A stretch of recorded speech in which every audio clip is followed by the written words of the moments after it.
So this afternoon is a work session. So I'm going to have a couple of flashcards. I'm giving everybody two in case you mess up the first one, because I write with a pen and I easily mess it up. So here's a couple of flashcards for you. The other part is this is not a sermon. I was hoping it would be more of a conversation and a workshop. I don't really know what the rules are around that, but I'd love to hear from you as we begin and as we get into it. So the two questions I want you to write down, the two things I want you to write down are, where do you go during the week? That's not your house. Write the answer. So if you go to Timbuktu, write Timbuktu. If you go to the bank, it is.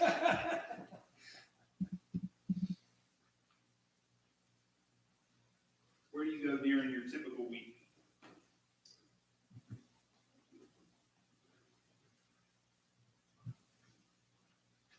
For instance, Every one of your pins. I want to make mistakes too. I go to USPS because we ship some things through eBay. Go to Wells Fargo to make a deposit. I found $1 on the street. I'd like to put it in my bank. Sometimes I go to work. Sometimes I don't go to work. Think of if you can get 4 or 5, just get you thinking.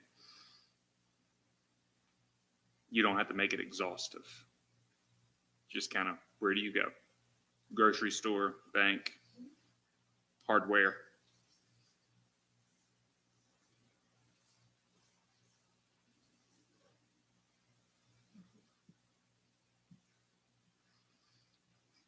Second question, a little more tricky.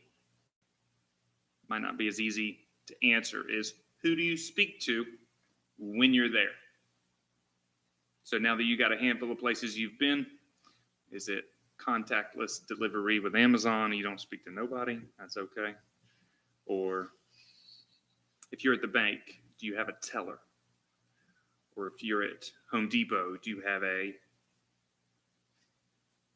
cashier or somebody to help you load the things you just bought into your truck? I don't know what they call them. Helper, lifter. And then as you kind of write those, I was going to give you a couple of examples that are happening in church. So the soft touches are starting to fill up. It's good to see folks filling in. And so I know someone is reaching out. So the couple of examples I can know of, Evelyn Fowler has gotten somebody to the point where they understood outside of Christ is sin and death. In Christ is through baptism, burial, and water. And they chose not to be baptized. And she followed up. Nothing. Crickets. And then she moved. I know at least around the apartment complex where Haley and I and Brittany and Jason live, people know I'm the talkative person. And so I know there's opportunities for me to invite people to social things. So today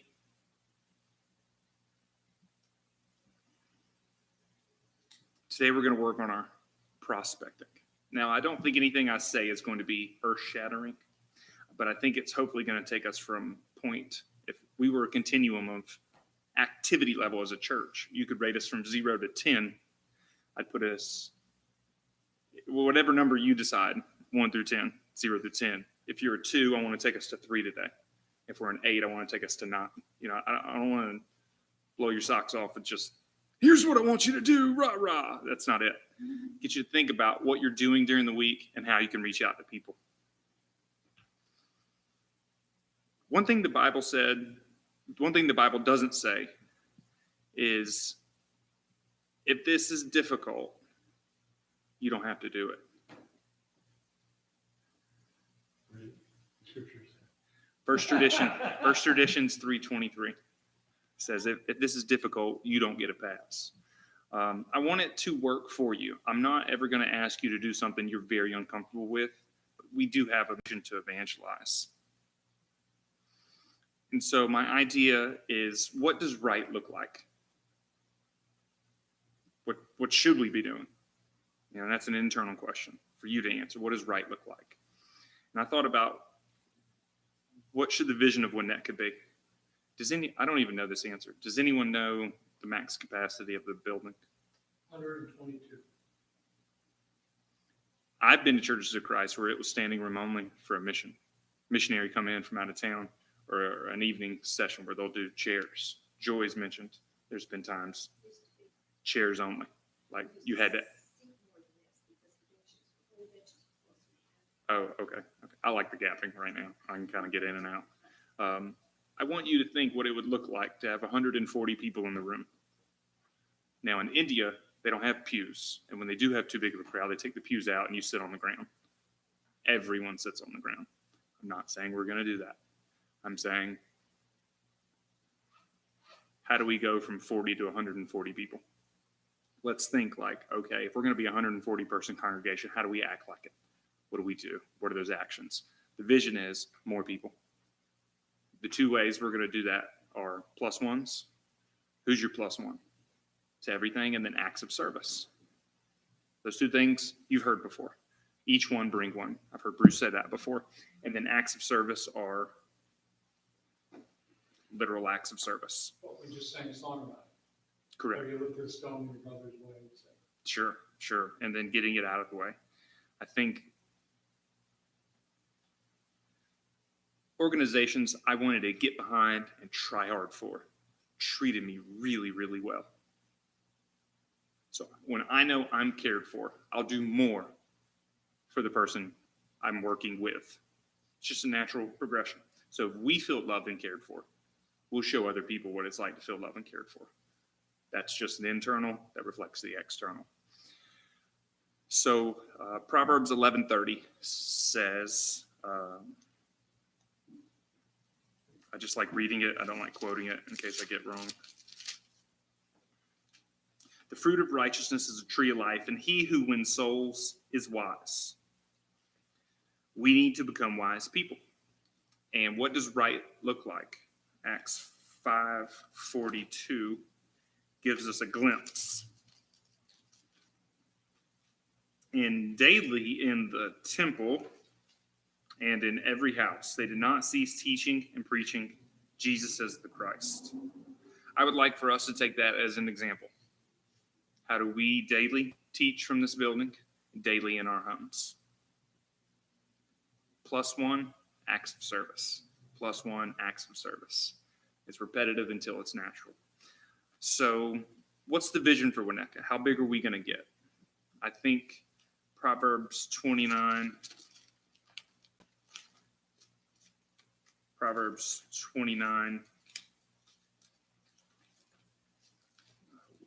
on. Where is it? That's Proverbs 30. That's not going to help. 29:18. Where there is no revelation, the people cast off restraint. In other words, where there is no vision, the people perish. I think we need a clear vision.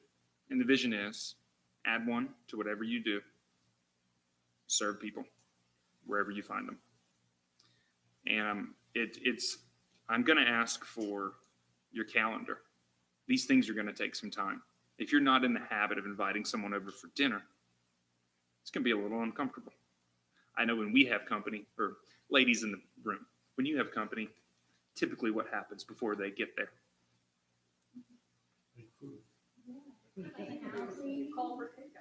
Call for takeout. Okay. What else happens? Busy. What typically happens? Or name some of the detail stuff.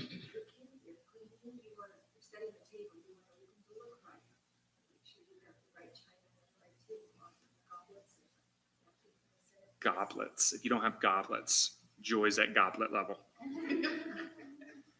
You don't have full trash, you have an empty trash. Just these little things. You're going to have to put out the welcome mat. You're going to have to clean up a little bit. And that's kind of, that's, I think that's what tells you, yes, that they are welcome, that they are special, that you've done something extra.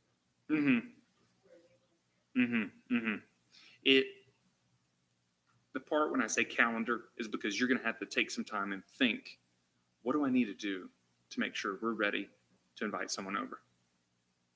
Because there's nothing like sitting down at a preacher's house and having dinner and just talking. I have heard from other people, they've never sat down with a preacher. They don't know what a minister looks like. They don't know how they act at home. And people know what you act like at home because you're at home with them. You're having dinner. Like, they see what you're like. They find out what kind of person you are. And there are numerous examples of Jesus eating with people. Frankly, I've got a little, I got a program I created for myself. I made it up. It's called Eat My Way Through the Directory. And if you notice, I've been doing it with most of you around here, or asking for you to do that, because that's the habit I'm trying to get out of you. Like, not like I'm trying to force you. I hope you like me and you want to have dinner with me. It's okay if you don't. It's fine. Pass. But that's the habit, right? Like, I want you, oh, Austin's coming over, or Bill, John, whoever, they're coming over. Like, it's supposed to be happening. This is expected. And so you got to crawl, walk, run, right? There's a progression.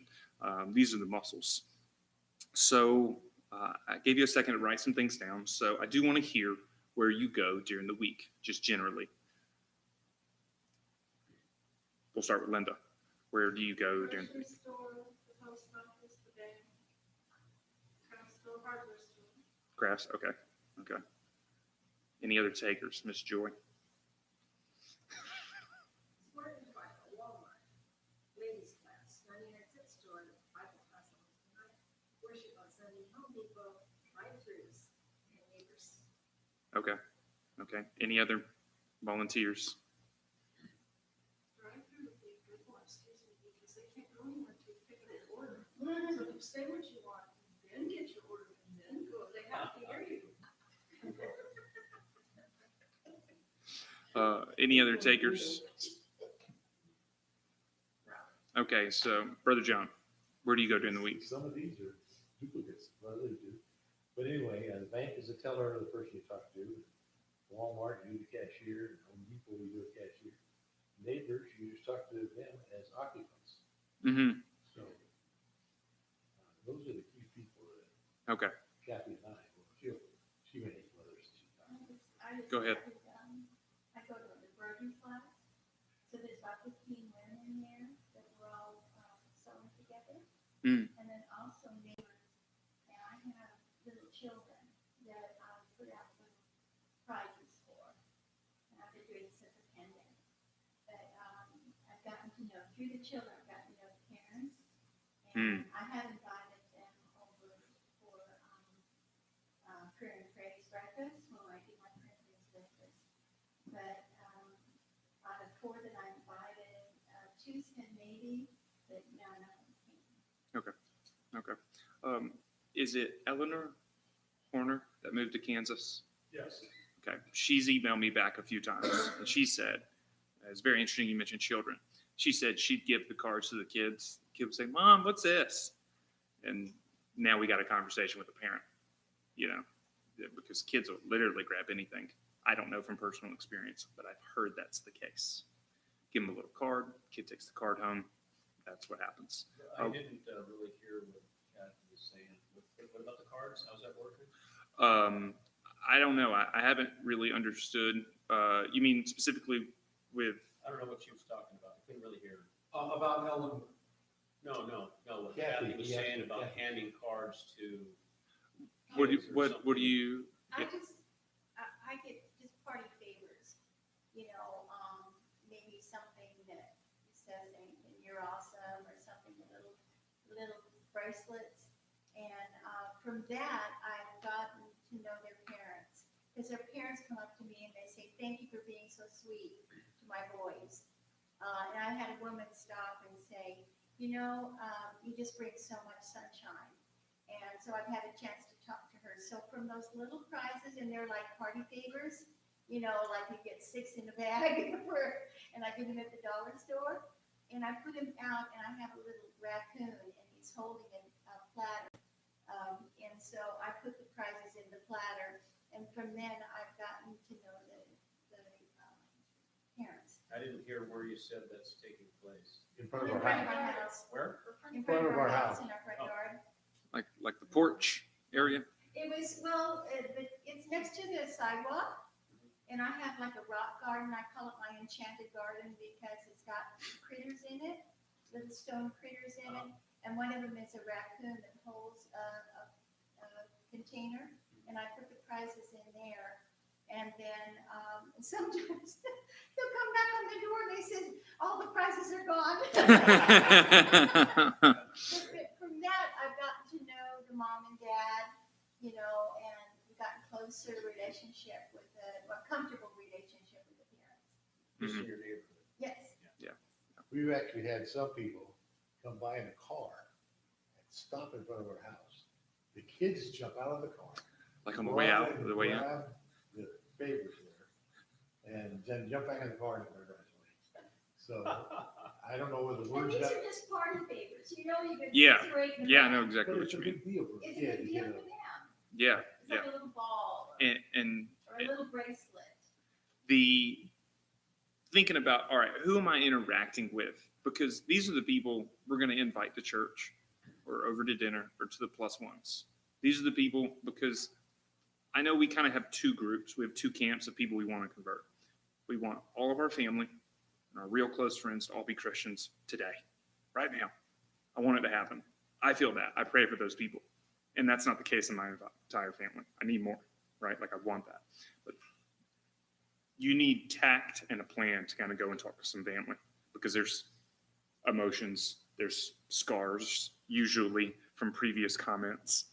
I got an uncle who says whatever he wants to the people who were members of the church and went to a Baptist church. The Baptist folks are never going to talk to that uncle again about church stuff because of the way he's responded. So you have to take a little more time. That's not the camp we're talking about today. The camp we're talking about is people we've never met, people that live here in town or in your community. That's kind of where we're going, because at some point you tap out of your family. Even Jason told me he has an extended family. There's possibly 150 people in it. At some point, that's the end of the 150 people. That's it. There's only so many brothers and sisters you can speak to, so we need to engage people we don't know. And sometimes that's a little unnerving, because what if they don't want to talk to me? What if they don't have time? I think that's the wrong question. They might not have Jesus, and they don't know it. So our job is to kind of reach them. And so I'm trying to give us some ideas to do that. So plus ones and acts of service. So one of the things I was thinking about is, how do we actually engage in actual dialogue? When we speak to them, how do we want to sound? And I thought it would be a good idea to run through Titus 1 and look at the qualifications of an elder. I'm not saying everybody in the room needs to be an elder, is going to be an elder, or wants to be an elder. But I'm saying the characteristics of being qualified to be an elder are noteworthy enough to engage people. Here's how it sounds. If a man or a woman is blameless, it's Austin adding, it's not scripture, it says man, because we're talking about elders. If a man is blameless, the husband of one wife, having faithful children, not accused of dissipation or insubordination, for a bishop must be blameless as a steward of God, not self-willed, not quick-tempered, not given to wine, not violent, not greedy for money, but hospitable. Hospitality. A lover of what is good, sober-minded, just, holy, self-controlled, holding fast the faithful word as he has been taught, that he may be able by sound doctrine both to exhort and convict those who contradict. I'm okay with telling people how they need to be a Christian. I think I got that down. Convicting others who are experienced in the word, who are in error, would be harder for me because I don't have as much experience. Think about these qualifications as A, do I have them? B, do other people see them in me? Right? Because how would your friends describe you? You kind of think through those answers. Does it reflect this? Because I think about when I get angry or something happens out of my control that I don't want it to be out of my control. I probably need some work with self-control. Like I can just think through my own gaps. Hospitable, I probably have a lot more gregariousness to let people in, invite them over. That comes much more natural to me. Self-control, maybe not so much. So when you're thinking about how we speak to other people, I was going to encourage you to kind of use Titus 1 as a barometer for how you're doing personally. So when you speak to them, they know through your many interactions, because you don't just go to the post office once. You need stamps. You need envelopes. You got to send this. You got to pick up that. There's interactions. There's chances to build a relationship there.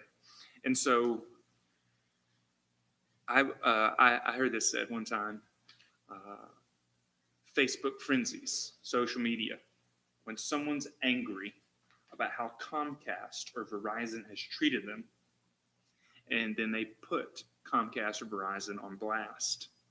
Blast meaning being a slang term for expose their dirty laundry on social media and tell them how bad, corrupt, fill in the blank, angry they've made them. And these are people we worship God with. Does Comcast get the benefit of you telling them they stink? What's going to help there? And so I would caution us to examine our lives in that self-control realm to say, is every interaction I have with all the people, phone, water, electric, housing, do they know who I am because of how I treat them? Okay, Austin, you got me going somewhere every week. You got me talking to people I interact with. Well, what do I say to them? So this is called the Core 4 from Chick-fil-A. Somebody mentioned they might have seen it. I can't remember. Has anybody ever been to Chick-fil-A?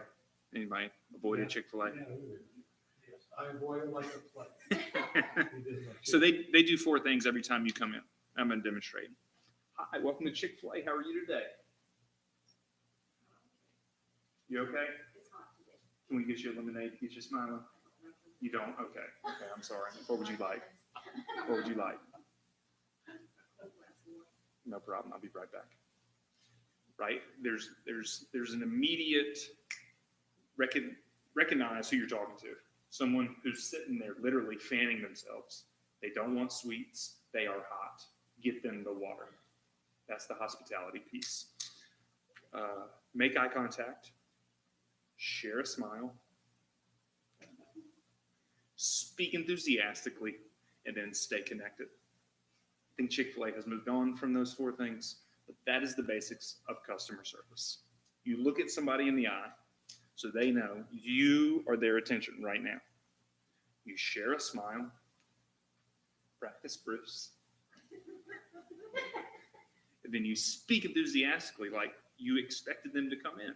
Hi, John. How are you? It's good to see you. There's inflection in your voice. I'm not saying everybody needs to be a Disney princess, because that's not realistic. You need to be who you are. But there needs to be some energy when you engage somebody. Now, I'm doing it a little too much, but I need to be a little silly so that you go, okay, what am I? Oh, thank you. Thank you for that receipt. Thank you so much for helping me. Yes, ma'am. I always ask their name, and then towards the end, I'll say. A little louder. I ask their name. I always ask their name. Oh, I'm on the phone or wherever, store Mhm. or whatever. And then at the end, I'll always say, okay, well, thanks so much, Linda, for your help. Mhm. You know, Mhm. that's a good, Mhm. Yeah. just a technique. Uh, You got personalized. yes, ma'am. We should treat them like we do kids. When we see a child, we're like, oh my gosh, how are you? You're so sweet. What's your name? We are all bubbly when we talk to children. So we should treat people that we meet Mhm. with a toddler. Mhm. But Mhm. not like talk down to them. But you know how Sure. you want the toddler to be comfortable with you. So you're like, how are you? What's your name? And we're drawn to people that have energy because chances are we want some more. And so we'll go to the people that have it, hoping we can rub it off. That's what I do. I go and hang out with people like that. Yes. Yeah, I got a long way to go to become a Disney princess, you said? Sorry, I missed that. That's a long way to go to become a Disney princess. And I really? I second that. Did you go to the 10 How about soundtrack? France? You know what, Long way to- when all kinds of personalities, Sure. Dolores is a sweet, naturally sweet, bubbly person, so for her to say that, that's easy. For you to say, do like they do in Chick-fil-A, that's easy for you, because Correct. you're natural that way. Correct. For me, it's, well, my dad was kind of hard. When I got a real job, it was a framer. And I framed with all kinds of With framers. fisherman type, Yes. No, I'm not talking about fly fishing. I'm talking about, Salty, ocean fisher type. crabby, Yeah, just crabby, yeah. rough. It was, it took, I worked with a crew for 4 years it took me 4 years once I quit that and joined another crew to get sort of nice. And all the while Tracy's just saying, can't you just be nice? Can't you just be nice? I tell them that people like nice people. Yeah. I tell them that all the time. So but we definitely have, but it's all stems from love. I mean, if I get to the point where I care and love people the way Jesus loves us and the way I want, and I know that I pray constantly that God gives me a love for people, and it's taking years. Some people come naturally, but if we love people and we care about their souls, that'll come across. And I think that's I agree. most people in this congregation are that way for sure. We do care about souls, and that does come across, even if we don't have that great friendly inflection in our voice. I think just sincerity for sure. Sure. Sincerity, I think, is more important than being sweet if that's not natural to you. Mm-hmm. Mm-hmm. It's easy to be sweet to children, of course. That's a good, actually, technique. Imagine I'm talking to little kids. It's easy to be sweet to children. Mm-hmm. But anyway, I always ask people, one of the things I imagined in this workshop was to hear examples from everybody as to what they actually say to break the ice. What do they actually say?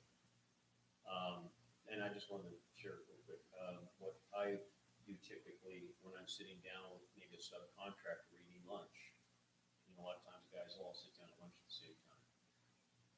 And I'll say, hey, who do you think Jesus Christ was? Mm. It's like when I met with the guy, the roofer, up here on top of the roof, and we were Sure. looking at the roof here. I said, Carlos, who do you think Jesus was? And he had to think about it for a while. He goes, the Son of God? I said, that's right. Yeah. That's right. And he had to think about it for a while, But it's a good start. So a lot of times the way I break the ice with people in conversation, Mm-hmm. or do you believe in God? Maybe make it easier on them. Mm-hmm. Do you believe in God?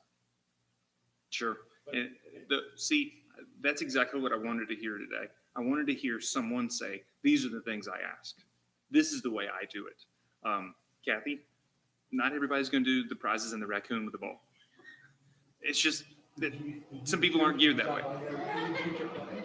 Yeah. And not everybody has a chance to sit down with 12 subcontractors, or a firm, right? Like at lunch and cover the tab, and they're just sitting there.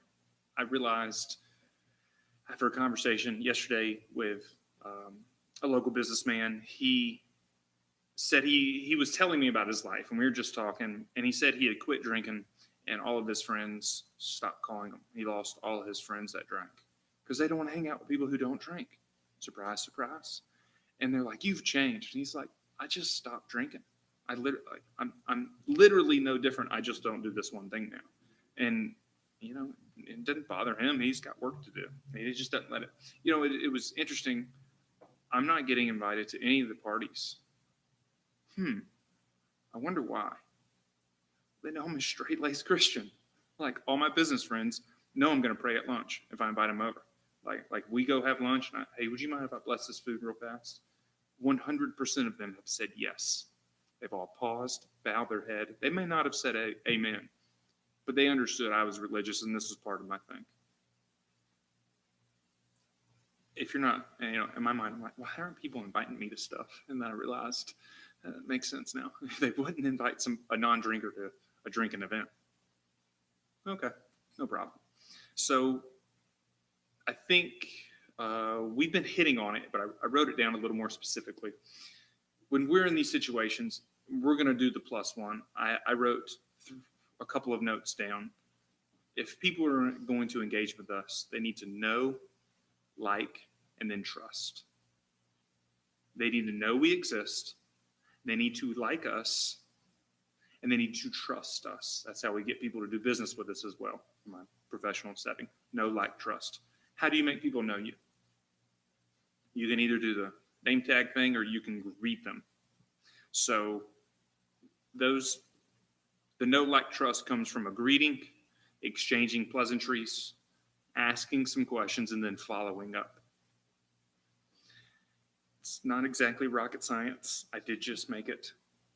You've got to greet them somehow, make eye contact, say hello, how are you today? You don't need to be a princess. You need to be yourself, right? Make that work well. Pleasantries, good morning, good afternoon, good evening, take care, fare thee well, bon voyage. There are ways to do that are silly or fun or memorable. When someone asks you how you're doing, do you tell them? You ask me, I'm going to tell you, hey, it's tough changing jobs, and I'm doing it right now. That's where I'm at. So you automatically know Austin's in a career change. What's that probably feel like? Well, you just know. You've been there. You've done that. Hey, you're going to be fine. Just keep trying, right? Like, you're going to have that kind of banter with me. The questions, the pleasantries, I think you kind of know. The questions, I like the rule of thumb: open, neutral, and lean. Why? Open, neutral, and lean. So I was going to demonstrate. Why do you choose the gift bag options?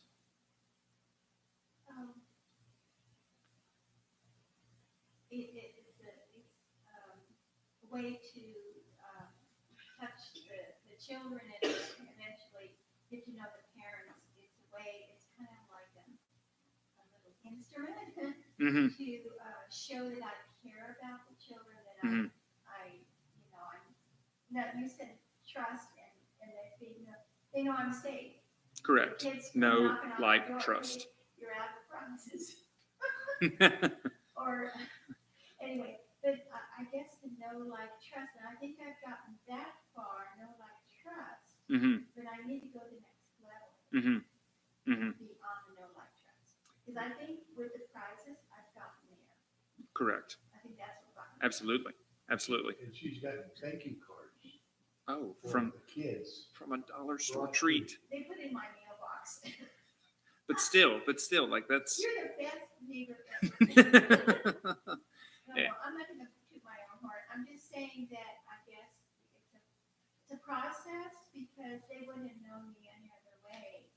And I'll come out and they'll all, hi Kathy, hi John, And so the kids are comfortable, and I think the parents are comfortable. But I need to go to the next step. Sure. That's the hard one. Sure. Hey, do you, by the way, I just demonstrated open, neutral, lean question. Why do you do the gift? It's not confusing.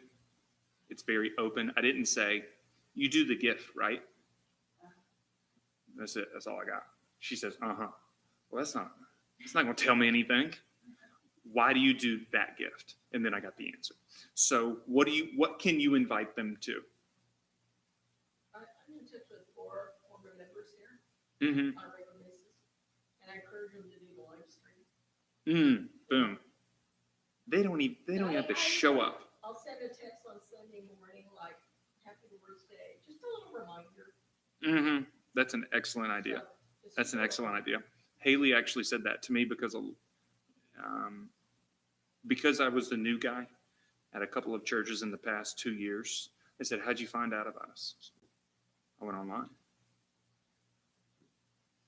every time you're going to get somebody to step through these doors, I promise they will look at our website at least 3 times, maybe up to 7 times. Double check the times, double check the address to see what it's like there. So if you could imagine, everything's a reflection of who we are. We're getting, we average 6 hits a day on our website. We haven't done much on the website. I am now listed Mm-hmm. nationally on a website for referrals for counseling, Correct. and it's connected with Winnetka. See, and so there's these touch points. And so I've also thought about like, how can we become a mass media company to tell people we exist? I've got ideas and dreams and thoughts and stuff around that, but at some point we must tell others. So the idea, I'll get you in a second, is +1. Where are you already going? You can bring someone with you. Now for the ladies class. For me, the men's class. Every week we have 3 program services, typically. Sunday morning, Sunday afternoon, and Wednesday evening. Hey, would you like to come Wednesday night? We just do a Bible study. Nobody's going to ask you for your money, ask you for your firstborn. We just study the Bible. That's it. That's it. That is you planting the seed. Someone knows now you are a churchgoer. You want to talk to other people, and they're interested in me. Oh, that's nice. I've been in lockdown and COVID for a year. I've not been to church. Boom. Brother Dan, did you have a thought? Quite more of a question. Mm-hmm. So you're giving this overview of a lot of ideas. I kind of need, I think, like concrete examples from the members of whenever they have gotten somebody from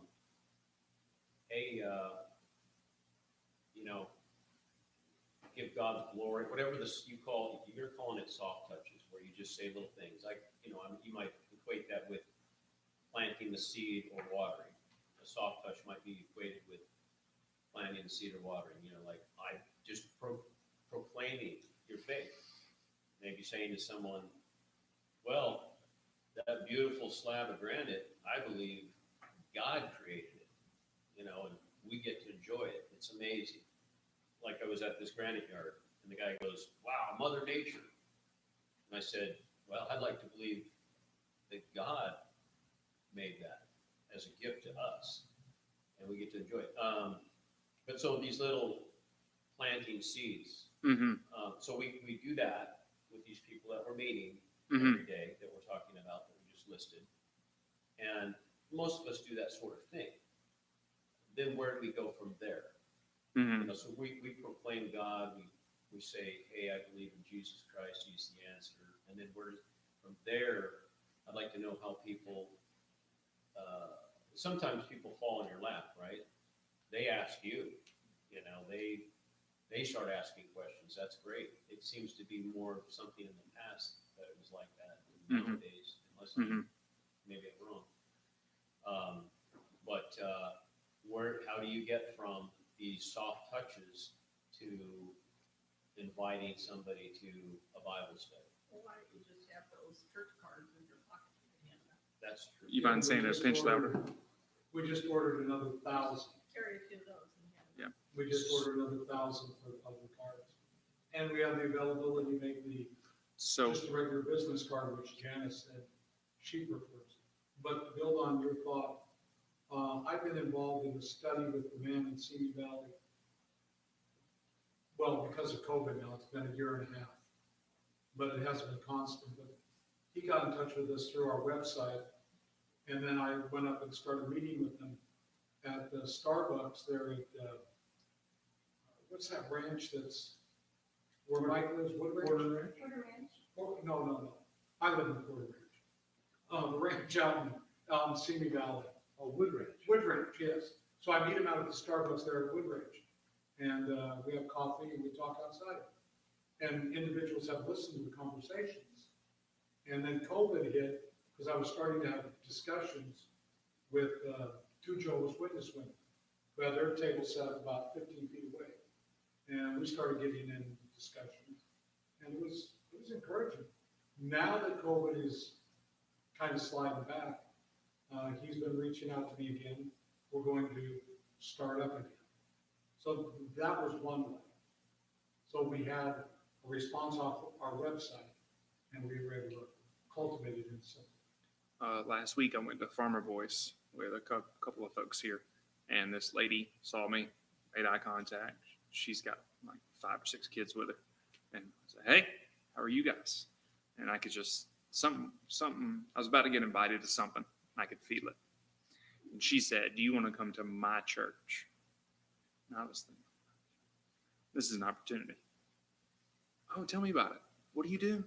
She said, "Do you love the Lord?" And I think I just preached last Sunday. I said, I just came from church. That's why I'm in the get up, and we've now talked, communicated. She wanted to invite Haley. So I gave Haley's number to her, and Haley's not there, right? She's in Alabama. She couldn't come. So they had a special day. They were trying to get friends and family today at their church that's here in town. I'm sure not far from where we're sitting. And she's now told me. It wasn't far from Farmer Voice. Yeah. It's the vineyards on North. And she was trying to get me to come. And I said, "Hey, I didn't realize, gotcha, I'm already in church. Like, I'm already going to church. Maybe we can talk sometime during the week." And she was like, "I'd love to have a Bible study." That'll probably look like dinner and some version of tell me your conversion story. I'll tell you mine. We'll see if it's the same. And we'll have a conversation from there. A Mormon or a Jehovah's Witness? It's a female, not a Jehovah's Witness. She did tell me something private. Her husband's in Las Vegas. He's not even in town. I think they're separated of some sort. So I know this is eventually going to have to be a Haley and her only conversation. Like Haley's not here. But this is how you just see people in the restaurant. "Hey, how you doing?" And where does that go, right? Well, you obviously have to build a relationship first. Everybody knows that. Correct. Before you can, this is almost somebody that, to me, I don't know, I'm grasping here, that you have to have a relationship. It's kind of easy for me in a way. I think in the workplace, you're around certain people on Mhm. a regular basis. Like we have lunch together often. Right? Sure. We talk a lot on the phone. Yeah. For everyone else, of course, like you said, we're all working on our families constantly, and that's easy because they're going to put up with us. Most of our family is going to put up with us and listen. Sometimes they don't want to hear it. A lot of my family, they don't want to hear it. They do not want to hear it, and we got to know exactly how far we can push the envelope, so to speak. Sure. And sometimes that's a it's different not that's a like- different ball of wax, right? Approaching family that you've approached before. Right, That is going back, and that's much tougher. I mean, I'll admit it's tougher because I'm thinking those cousins that left the church. How do I talk to them again? Right? These are people I talk to socially. How do I engage them spiritually? I'm looking for ways. So the short answer is get them into the book. Get them into a study. Do you want to have a Bible study? And they'll say yes or no. Well, are you not worried about your soul's salvation? Where do you go when you die? You can kind of go to this. So those really, everyone has thought about this before questions, which is, what am I doing here? How did I get here? And where do I go when it's over? Everybody kind of wrestles with that. They've all answered it somehow. Can I show you? Right? Defer, don't debate. Well, Dan, how do you become a Christian? Now, most of us are programmed to respond to that. Book, chapter, and verse. Starts with, hear the word, boom, and we're going down the list. What now? The 5 steps. Sure. Now, once you've told them that, what happens after that? My idea is defer, don't debate. Instead of me telling you, because I can quote scripture, brother, sister, whoever you're talking to, you sound like a spiritual person. Well, I am. I'm religious. Would you be open to me showing you my answer to that? Don't tell them now. Show them the answer in the book, because they can't argue with the book. The book, right? Like they can argue with Austin. Austin might slip up. He might misquote. probably has, just did. And read something from the New King James. I'm like, that's not the way I've read that. Just little things like that. Say it again, please. I can't hear you. Yeah, my opinion. My opinion's arguable. Scripture's not. Can I show you where that's written? They'll go, are you talking about a Bible study? Do you see that people say, if you want a Bible study, it's like study, that sounds like work, Correct. A commitment, and instead of, they might back off because, no, I don't have time. Sure. I have people say, would you like to study the Bible with me? Would you like to read the Bible? I don't have time. And then that's the birds. That's it. That's the birds with the seed, right? Like they're going to get that seed and be gone. It's going to be on the wayward side. Yes, ma'am. Well, it's easy now in that we have the video, the conference call on the cards that we have outside. I personalize cards by putting the telephone number, the code on it, my name and telephone number, and it's my business card. So each time I go out, I have them in my fanny pack. Mm-hmm. And pass them out to people. We would like to study with us on Sunday here. Times on this left side, right side, and left side, right side. Want to worship with us? This is the time. We have an Bible class. This is the time. It's all on this number. If you have any questions, this is my name and my telephone number. Call me anytime. Don't answer. Leave me a question. I'll call you back with the camera. I've used it all the time. Almost every time when we was in shutdown, I had a visitor that used those numbers. And I can't remember, was it you who told me you talked to folks on the bus All the time, anywhere I go. on the way home? And I can't remember if it was you or Betty. I think we had talked, and she, I think, would trick them. Hey, you want to come have dinner? No, you were talking about the young man that, Yeah. was out on the shoes on the bus and all the things. So I don't argue with people that they come anywhere. So I just said, young man, I'm gonna get off at this second stop and you come home with me, have dinner. Let me show you the scripture that he speaks what you just said. And I would say different strokes for different folks because that worked for you. That works for you. Do it. Because I had a husband at home that was a minister, and he didn't take me while I get dinner ready. Well, I get dinner ready. Let's speak the truth in church. He's gonna beat me, doesn't he? No, it's good. It's good. This is good. And I would offer two very practical solutions. One would be John loves the big picture. John likes the hour presentation, the video, slideshow. I just need 1 hour. Do you know about the big picture? And they'll say, what's the big picture? Well, it's an hour study, or it's an hour of It's a bird's eye view. bird's eye view. Bird's eye view of the Bible. Sure. And then 1 hour, if you don't have any more questions, you can go. But that's what I like to do. Would you be interested in that? They can yes or no it, right? That's a closed-ended question. They can tell you they get off at 4, or please don't ever come back to here, or whatever that is. The second thing would be Back to the Bible by Bobby Bates. 3 books. Religious Authority, Organization of the Church, In or Out of Christ. That's kind of the 3 overview. It's a green, blue, and red book. And normally those are done, they're prescribed dinner with a study, dinner with a study, dinner with a study. And it's literally fill in the blank. John 8:32 says, you shall know the blank, and the blank shall make you free. What is that? They have a Bible. You tell them where John 8:32 is. They read it. They see the blank. They fill it out. That's how you go through book 1. They go. They'll tell you if you're on track or off track, right? Like, I've never seen this before, or this is what I grew up with. Those are going to be the 2 answers to that first book.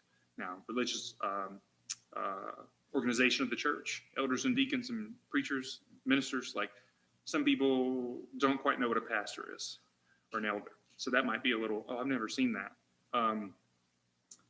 I've heard of stories where they're engaging Methodist ministers of music an organization of the church where we go over 5 acts of worship. You don't breeze by music and how we sing. You spend a lot of time on that. And so that you have some extra on, depending on your audience. So that's very tactical. That's X's and O's. We spent an extra half an hour going over music, where it came from, why we don't do what David did with the harp and lyre, Old Testament versus New Testament, what it says, Greek definitions, Hebrew definitions, and then, they can respond, right? And at the end of that study, if they want to hear any more or not. If they get to the 3rd book, they're going to become convinced their life is in sin. The only way to get out of it is through Jesus' blood, burial, and baptism. Because the book walks it, I think, ask it 3 or 4 specific times. If they say no to verse 3, they say no. They've been taught through these 3 books. Wilma Bates is the widow of Bobby Bates, who still collects the 50% profit on the dollar book. Like, it costs $1. It's $3 about the set. She gets $1.50. I think they're in Texas somewhere. But those are 2 really practical. The big picture is an hour. The Bobby Bates books is the relationship. It's dinner at my house. You bring your wife. I'll bring my wife. She'll make the pie. The place needs to be clean, be hospitable, fill in the blank, and then you go through. I know we've talked about this before. For a while there, this is great. By the way, I want to say I'm so glad that you're really bringing this to the front again, evangelism. Bruce is always doing it, but you're also helping a lot. But we used to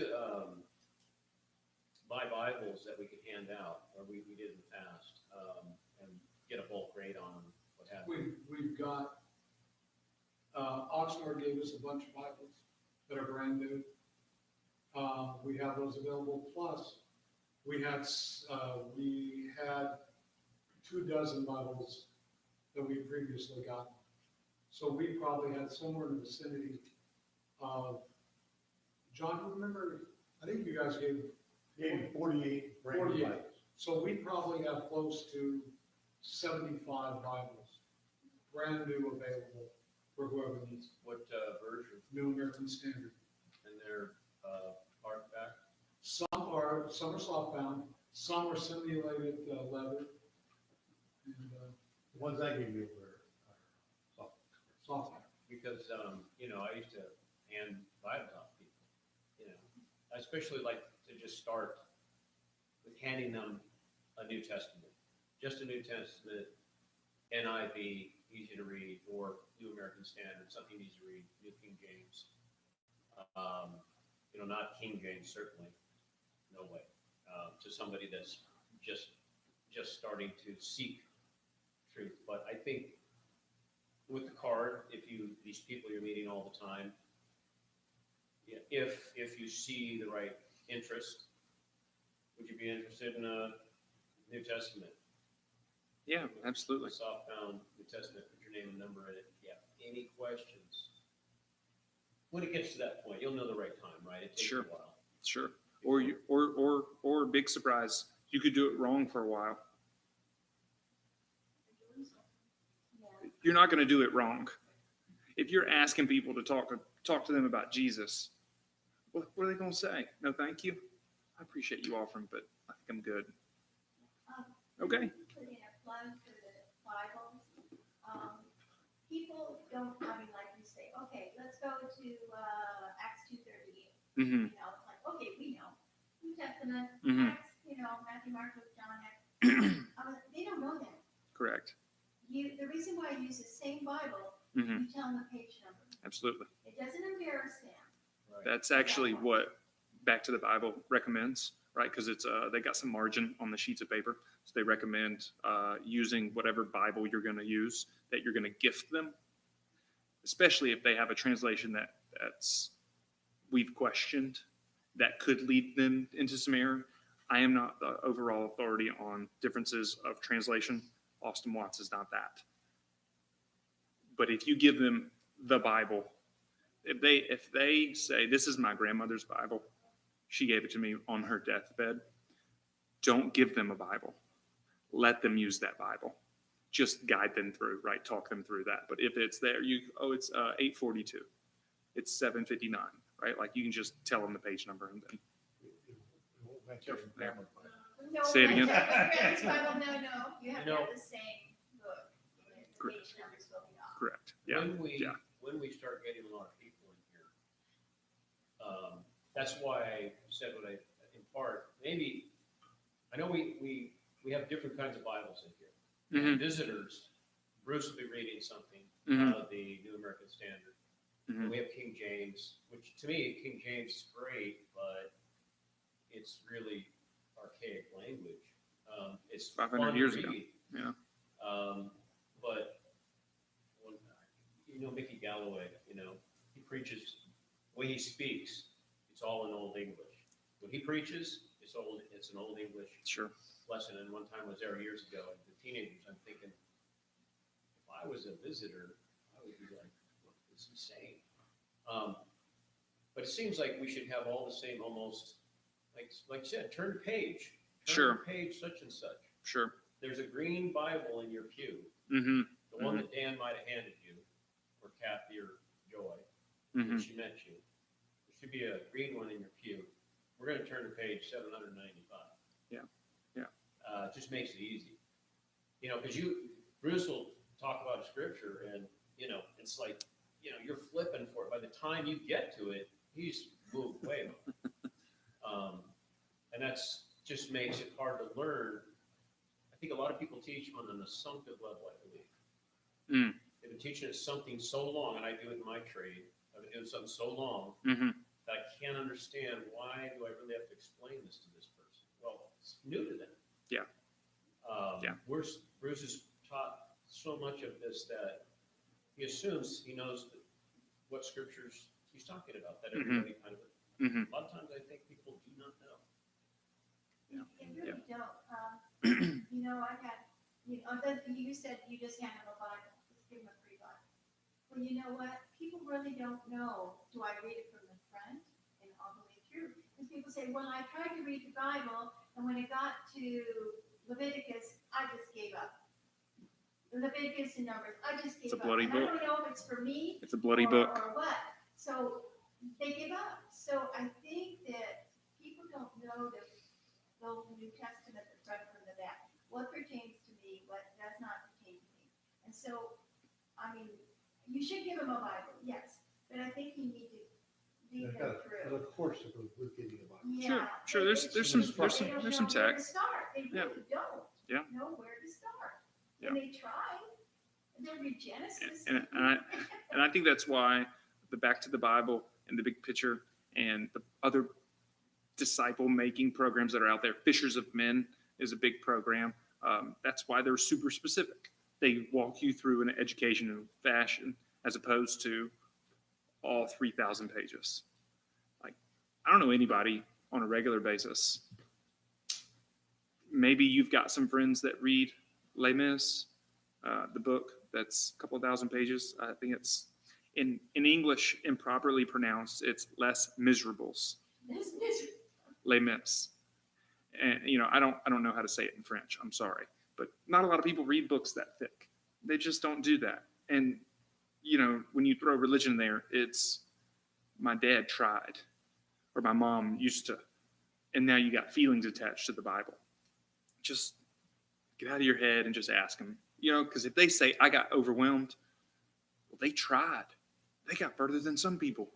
You know what? I used to feel that way too. You know who's real good at language like that? It's Miss Linda. Linda knows how to match. She's very empathetic with how you're feeling. She's going to match it so you feel comfortable here. She did it with a friend of mine at the men's Bible study, and he was like, I saw him physically calm down after talking to Linda. I'm not sure if that's my skill. I know I got the hospitality, but the empathetic, right? You've got to find where people are at. I am well over time, and I'm going to land the plane, so to speak. So your ideas on your note cards are where you're going to go this week, and think +1. Bruce told me I could do this to him before we came today. And he said, anytime you want to schedule a study with me, I'm always open. And I'll put my hat in that ring. I'm going to change jobs, and so my schedule will get a little tighter in the mornings, probably a little freer in the afternoons and evenings. You can fake plan a Thursday night Bible study and invite somebody on Monday to it if they're free, and then call Bruce and say, I need you Thursday night. He'll figure it out. Because when you start asking folks to do it, that we'll find a way. If they want to study and you don't want to do it, we'll still study with them. It's not a problem. We'll find a way. So challenge until next month. Invite people. I would say one a week. You're going to go somewhere weekly. You're going to see that same person, Jane, with the hair and the jacket, whatever she does, the greeter at Walmart. I don't know. You're going to see somebody you've seen before. You'll have 4 chances to see them between the next time. So let's do 4 invitations, and whether that's, you can think through a couple places. We scheduled every week services and Bible study. The men's the men's morning Bible study is on a date in July in the morning, and then the ladies that's a Saturday, and the ladies is a Friday morning-ish. It's going to start again in August. Sounds great. Do that. I don't know, right? Think through +1, 4, 1 a week, and then we'll discuss. And I'll let you know what my 4 are. Next week, I think we will go over acts of service. Next week or next month? Say it again. Next week or? Next month. We'll go over acts of service and look for ways to serve people, because I found out that the 2 ways that are working are adding people to the stuff you're already doing and serving people. And we'll go over what that looks like. An idea would be cutting someone's grass that just doesn't have time because they are overwhelmed with 14 kids or whatever the situation is. Finding ways to serve folks. Today was a unique presentation, not your typical Sunday afternoon. I really appreciate all of your comments. Everyone spoke during this. And as a teacher, as someone who's at the front and there's an audience, it's very encouraging when the class participates. Very, very encouraging. I appreciate that you guys want to listen and you chose to come tonight. It makes me feel good to know you're here. If there's anything we can do for you, if you want to talk about this after class, call me, email me, write me, ring me, come over, we'll have dinner, we'll talk about it. I love you guys very much. Thank you